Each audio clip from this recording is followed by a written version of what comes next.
right, well, welcome back to my channel, Stephen. Thank you so much. Yeah, thanks for having me. It's always fun. Always good to see you too. All right, so Stephen and I have been talking more about the Stephen Koecher case, and we decided to do a question and answer segment. My wonderful viewers have put forward quite a few questions for us to answer, and we're going to try to answer them all today. Let's get down to it. All right, so this first question has been asked frequently by multiple viewers. Are we certain that it is Stephen in the surveillance footage? No, I would say no. Would you agree? Yeah, I agree. Yeah, I don't think that that's a certainty. I think it's probably him, but yeah, I don't think that that's necessarily a certainty at all. The way I look at it is, I think we can say with a high degree of certainty that it's probably him because his family members have stated that it looks like him in the video and it kind of has the same walk, the same gait as Stephen would have. And I've heard some experts say that the way a person walks is kind of similar to a fingerprint in some ways. Mm-hmm. So I would say we could say with a high degree of certainty, but like 100%, no way. Yeah, I'd agree with that. So I think that's still kind of an open question, but probably him. I like it. Some other things that lead me to believe that it is Stephen is that we do have the phone pings and the GPS that are kind of in that general area. Yeah, I think you're right. I mean, he gets those calls in the morning. The people who call him definitely talk to him. He tells them that he's in Vegas. Nothing to alert them that anything's amiss. So yeah, I think it's probably him. So the next question is another one I have received from several subscribers. Any idea who Angela DiMaggio is in the Henderson police reports? And do we think there is a connection between Angela DiMaggio and the Angela that was calling in the reported sightings of Stephen in the Las Vegas area? Okay, so I have no idea who Angela DiMaggio is. I have sort of scoured my records to try and figure that out. There is a Deanna DiMaggio. Mm-hmm. So perhaps that's a typo, and certainly law enforcement did have another typo in the reports. There's another name that they put the wrong last name on. So I think it's possible that that's who they're referencing. And then I don't think that Angela DiMaggio is the same Angela as the one who's talking about the sightings. That Angela was about 3 months after the fact. I have spoken to that Angela. Oh, you actually talked to her? Yeah, she began calling me probably a couple of months after she called law enforcement and giving me the same tips, essentially, that Stephen was out in Sandy Valley, Nevada. He was, living a kind of a vagabond style of life, and all we had to do was just show up and we would easily find him. What's really remarkable about her tips is they were like 80% correct, except for anything involving Stephen. So she would say, if you go to this particular location, you'll find this particular person. And when you talk to that person, they'll tell you. And when you did it, you would find exactly what she would tell you. You would find, except any references to Stephen. So it was very strange. And in fact, one of the people who I talked to, I can't remember the guy's name. It's been a long time. Was like, why are people coming and talking to me about this? Like, he was very confused. But my contacts with Angela lasted for a long time, maybe a year. And she was very convincing, with the exception of, and very reliable, with the exception of the information involving Stephen himself. Did you actually show her a picture of Stephen Koecher and just be like, this is the guy? And she said, yeah, that's the guy? Or? So I never met her in person. Okay. She would never meet me in person. It was always over the phone.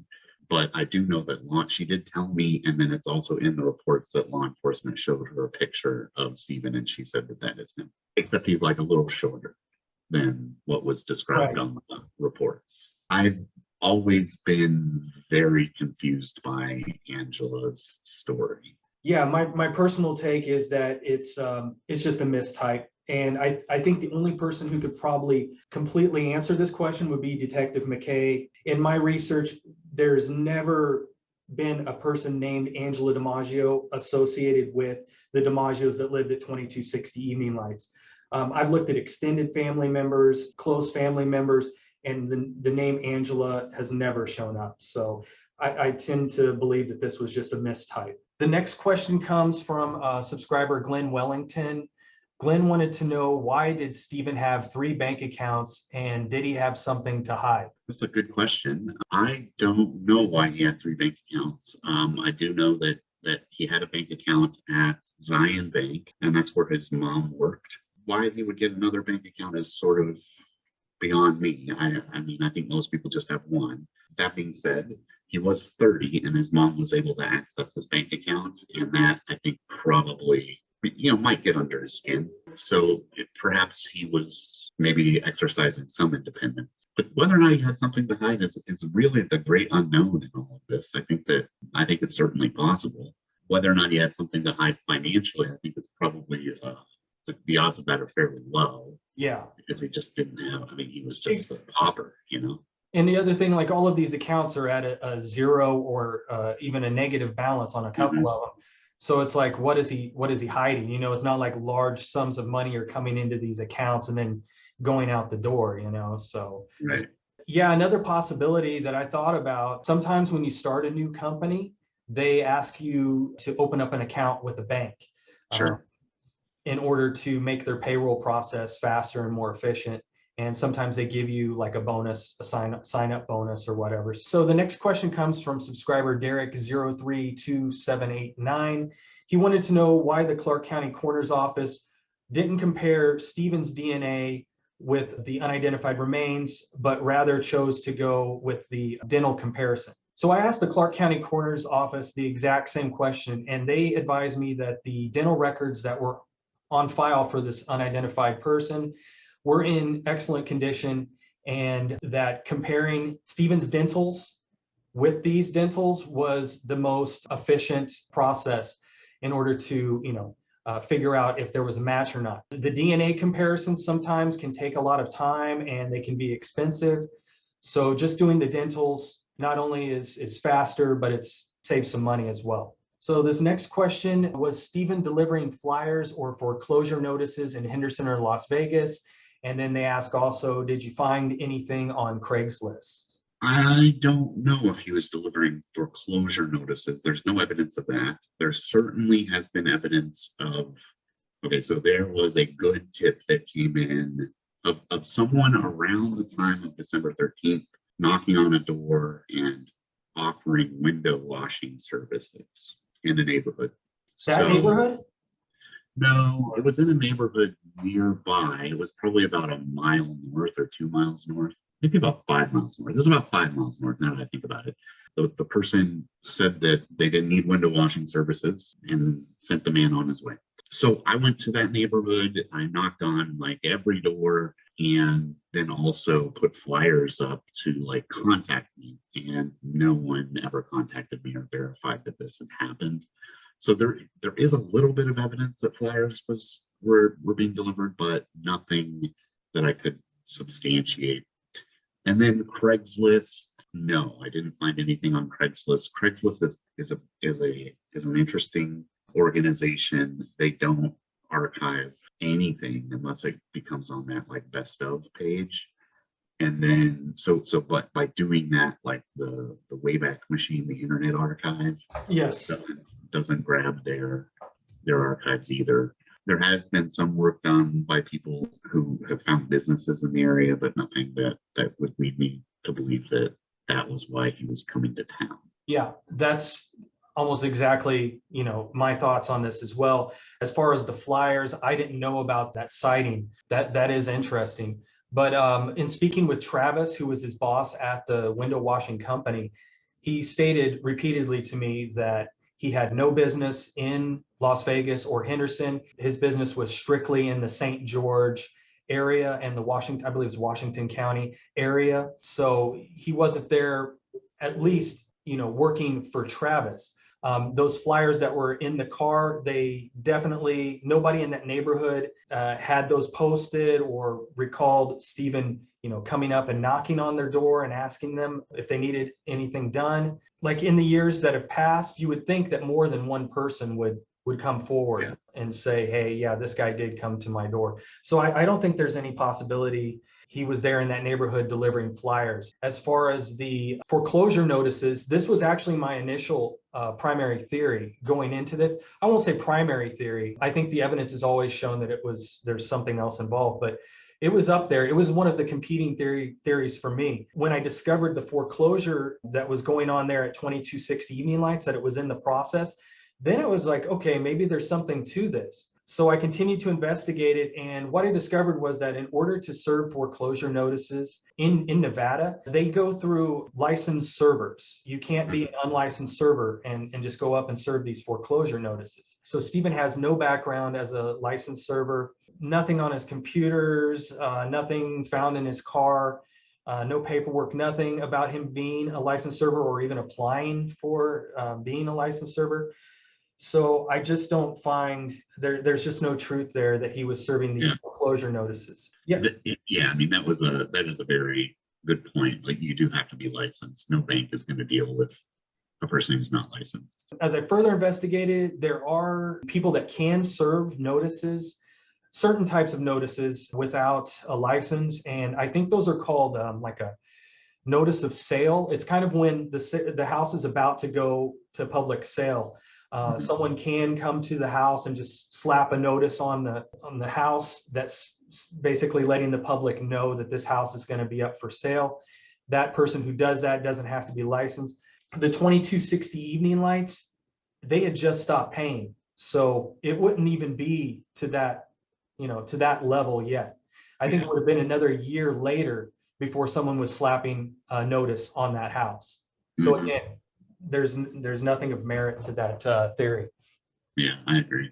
What you said about the Wayback Machine, that's funny you mentioned that, because I actually went on there and checked as well, and I had the exact same results. The way they do have stuff on Craigslist, but the way they do it is it's next to nothing. You're not going to find anything on there. They're basically like screen captures of just general Craigslist topics, but there's nothing really specific. Yeah, the amount of content that moves through Craigslist, especially in a larger community, is really difficult to archive, apparently. So yeah, this next question, this is probably the most famous question on the case. In the surveillance video, there is a white SUV. Do you know if the police found out who was driving it? Yes, and I'll just say that this is a common question because it looks super suspicious. Right. That SUV looks super suspicious.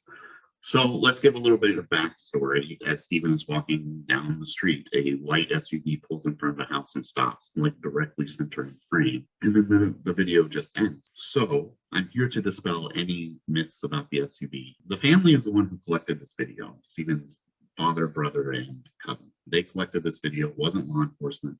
And they collected several days worth of video. What they did is kind of smart. They broke up the viewing of this video and reviewing of this video into like shifts. So cousin number one would watch for 2 hours, and then cousin number two would take over, and then brother would take over, and they would note what happened. So what they did is they put this was before the days of real proper like cloud storage and stuff like that. So they put the video on a website that was just sort of not indexed or anything like that. And several months later, they gave me access to the website. So I was able to watch the video as it happens, and what happens afterwards. So here's what happens afterwards.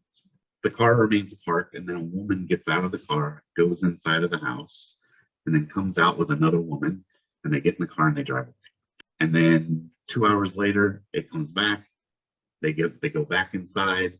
Then the woman who was driving the SUV originally comes back, gets in the car, drives away. So what is happening in the video is a woman is picking up her mother for like Sunday lunch, and then she goes and drops her mom back off. And the woman who's driving the SUV is a real estate agent in Las Vegas. Yes, that's what I heard.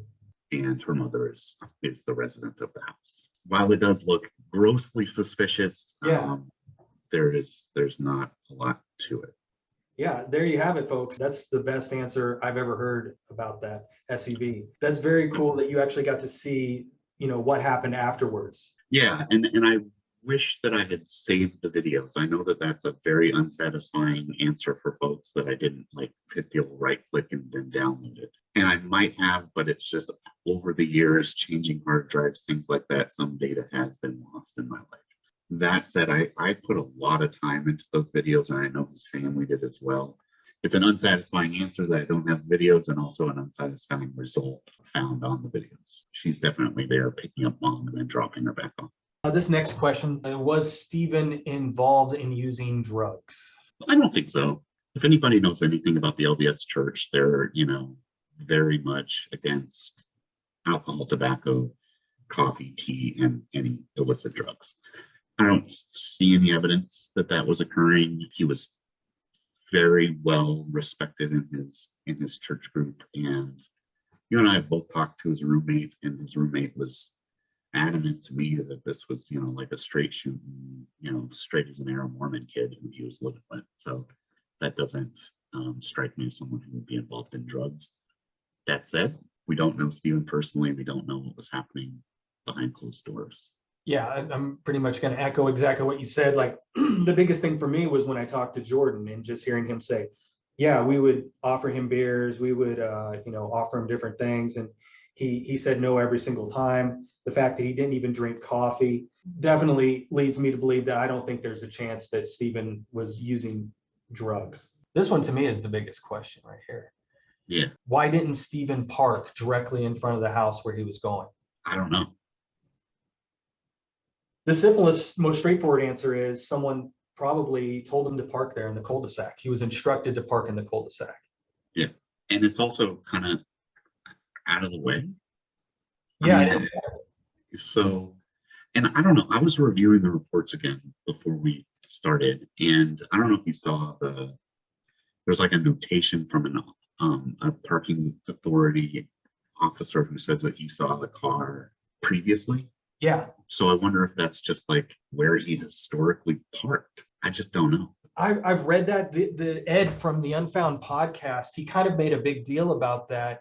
But I think that when you read that from the parking enforcer or the security guy who saw the car, you could kind of read it two different ways. You could kind of read it that maybe he did see Stephen's car there before, or you're talking 3 to 4 days after Stephen disappeared, he's saying he saw the vehicle there before, and he could be talking about Saturday or Sunday, the 12th or the 13th. So I think you can kind of read it a couple of different ways. Yeah, I had to read the sentence half dozen times to try and sort out what they were saying. So I definitely would agree with you that it's open to interpretation. This is my big complaint about the Henderson police reports. They're just so unclear, there's not a lot. They're hard to sort of follow. Yeah, obviously a lot of people are speculating that he was delivering something illegal. We know that he wasn't delivering marijuana, cocaine, nothing like that, because his vehicle was checked by a drug sniffing canine. Drug sniffing dogs, from my understanding, especially back then, weren't trained to detect prescription pills.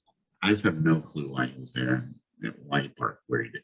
Now, I saw somewhere online that I think it was on Web Sleuths, that some of the neighbors there in that neighborhood had seen random cars pulling up in front of 2260 evening lights on different occasions at all hours of the night. It was kind of known as the strange house on the block. The DiMaggios themselves were not members of the neighborhood watch, according to some people that have posted on Web Sleuths.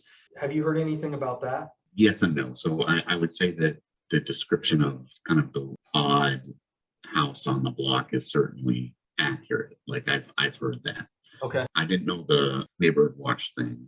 I definitely would agree that the neighbors would say that people coming and going from that house at all hours was an accurate description. It is a strange home. I mean, it's as far as sleepy retirement community goes. Like their mid-30s son is living in the house. That's unusual.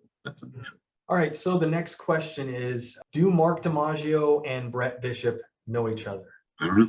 I don't have any evidence that they do.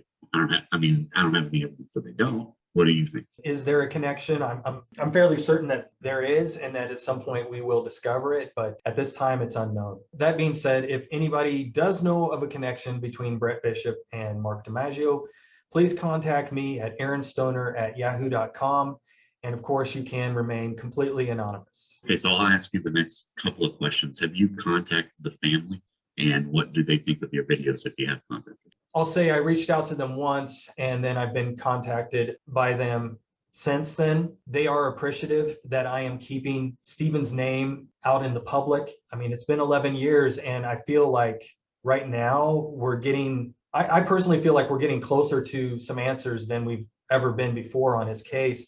And I feel the attention to his case is building again. Obviously, when he first disappeared back in 2009, I mean, it was all over the news, in the papers, on milk cartons.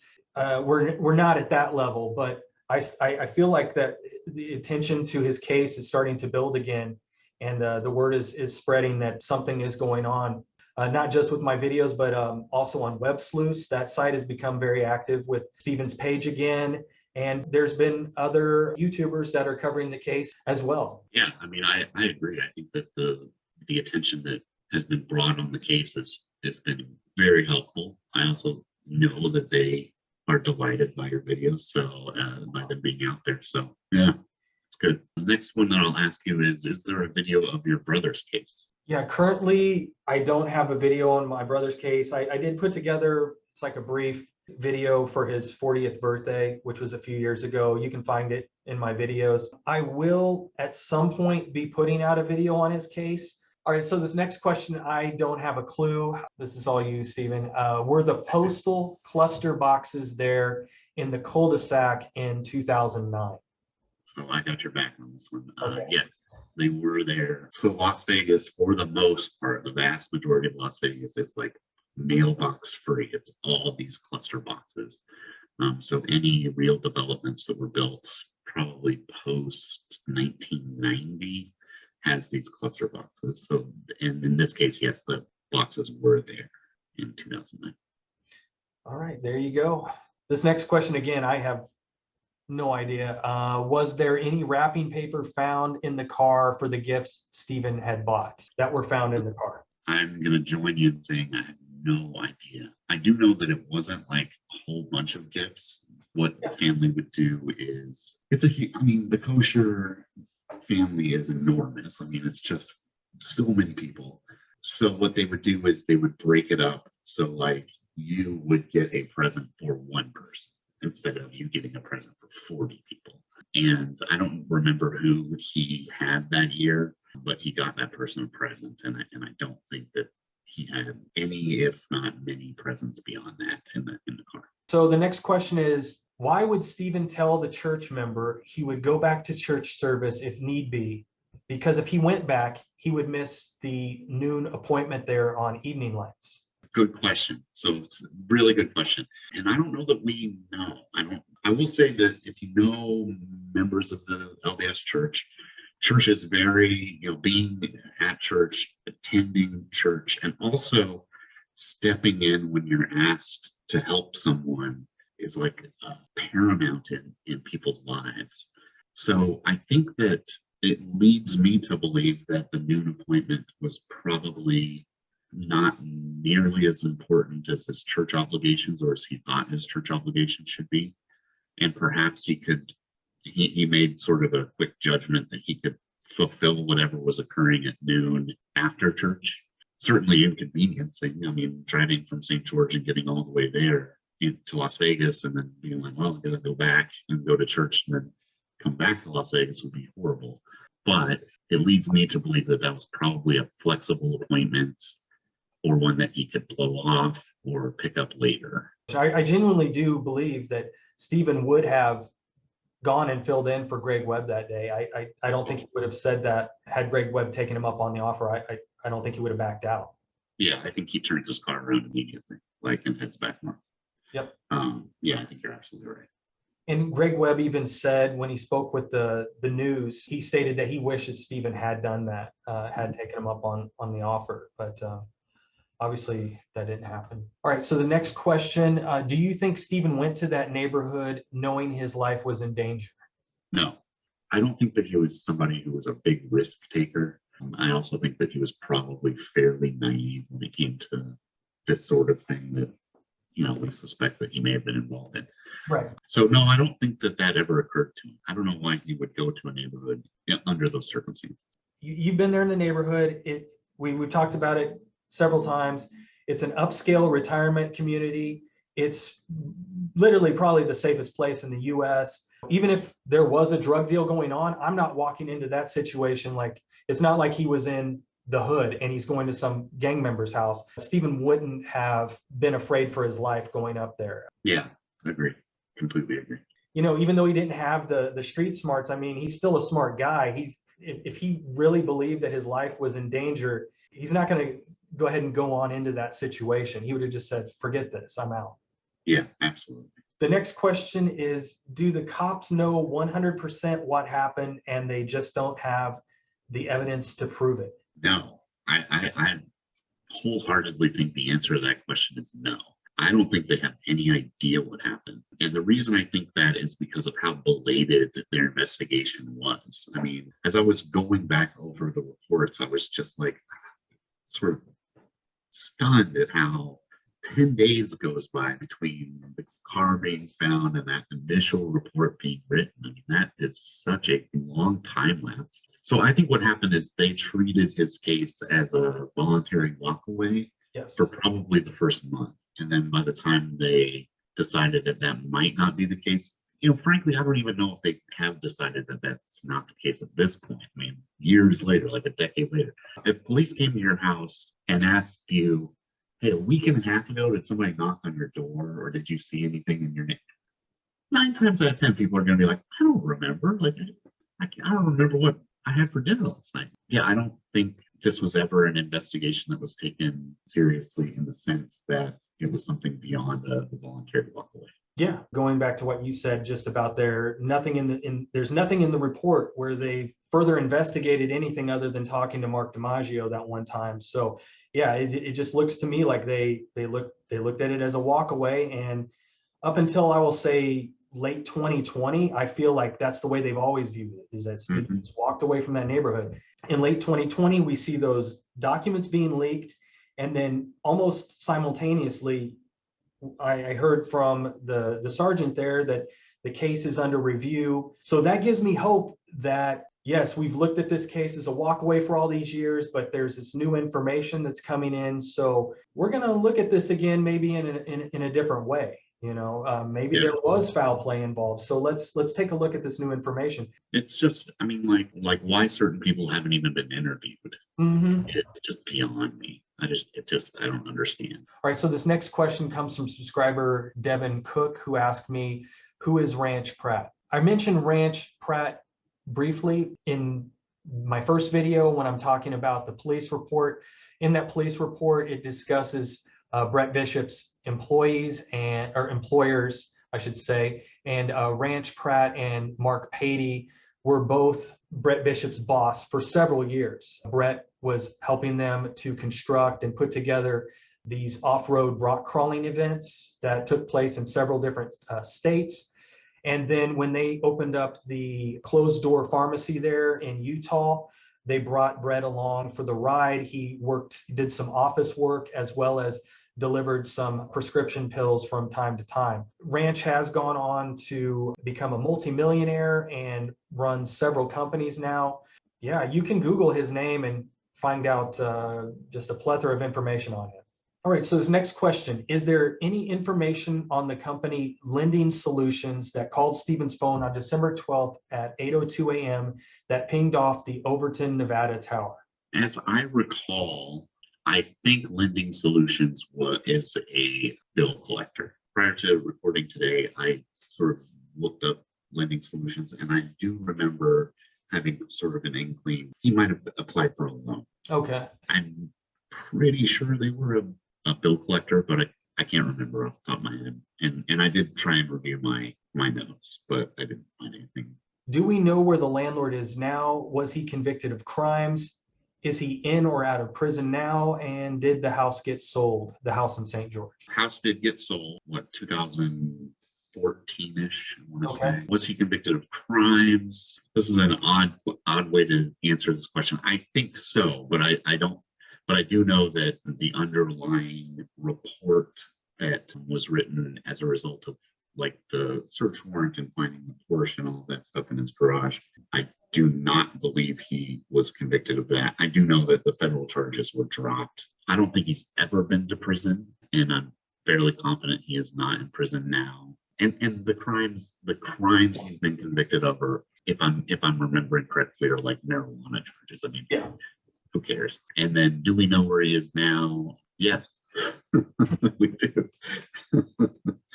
We do. He's in Southwest US, so I don't know if you want to extrapolate a little further, but we know generally where he is. I mean, you can do a Google search on him and find out most of this information. So I don't know if it's necessary that we reveal the specifics. So just go to Google, search him there. You'll find what you're asking. Most of these questions of what you're asking. He did beat those charges because there was an error made by the police department. I believe it was the Orem Police Department. Yeah. When they raided his garage there in Orem, they made some mistakes that opened up the door for him to beat those charges. From my understanding, he didn't do any time for those charges, at least not any serious time. The previous crimes and the crimes he was charged with afterwards are all marijuana possession, stuff like that, that in most states you can't even be charged with anymore. Like up here in Washington, like you literally can't get charged for what he's been convicted of. I mean, there's people who are just every day vacating their convictions for old marijuana things. I mean, it's just silly. So the only thing that really stood out to me in my first video, you'll see the shock in my face when I get to the part where they're talking about him having a silencer for a pistol. I don't know. Maybe he was just the type of guy that just wanted to fool around and make something like that. I come from a family of gun owners, and like it did not surprise me. The silencer thing did not surprise. It's like really? Yeah, it's one of those things that like people who are in gun culture are like, shit, I got a silencer, check this out, it's almost like a badge of pride, or a badge of honor. And then also like the tons of guns. When my stepfather passed away, I ended up having to sell his firearm collection. It was something like 47 guns. It was crazy. We thought he had somewhere in the area of 20, and then like we're cleaning out the house and like guns and boots and things like that. So yeah. The next question is, how much did Steven's window washing job pay? As I recall, it wasn't a lot. I think it was $50 a day or something like that. Okay. I don't even think he was making hourly pay.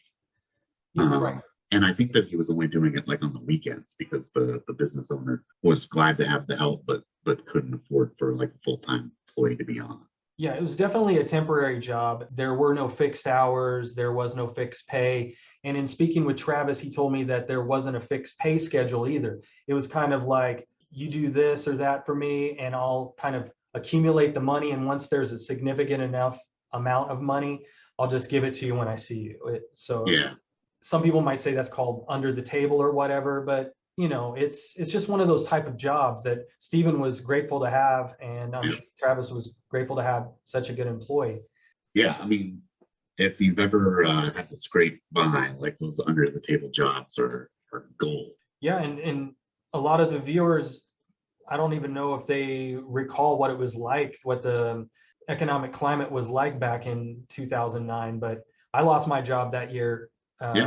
As well. It was bad, like they said, it's the second worst financial depression or whatever they're calling it since the Great Depression. So it was bad. Yeah, I mean, he was working in media. I mean, that was a terrible industry for the time. It was a tough time for people who were around their late 20s, early 30s. I mean, just everybody starting up, getting their feet under them, were just decimated. Well, that's it for the questions. Steven, again, thank you so much for your time and coming onto my channel again.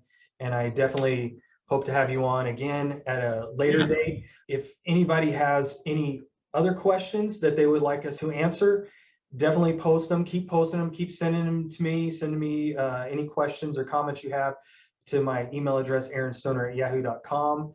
Anything you'd like to add?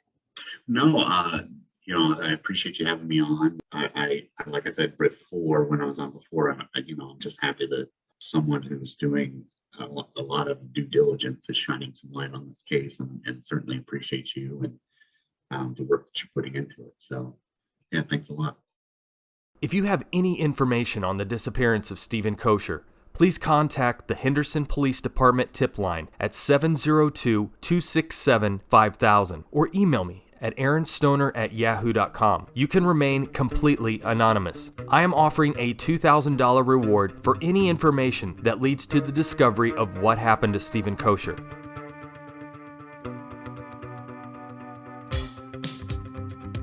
Thank you so much for checking out this update on the Stephen Koecher case. If you enjoyed this content, please drop me a like and subscribe to my channel for future videos covering the Stephen Koecher case as well as other cases from time to time.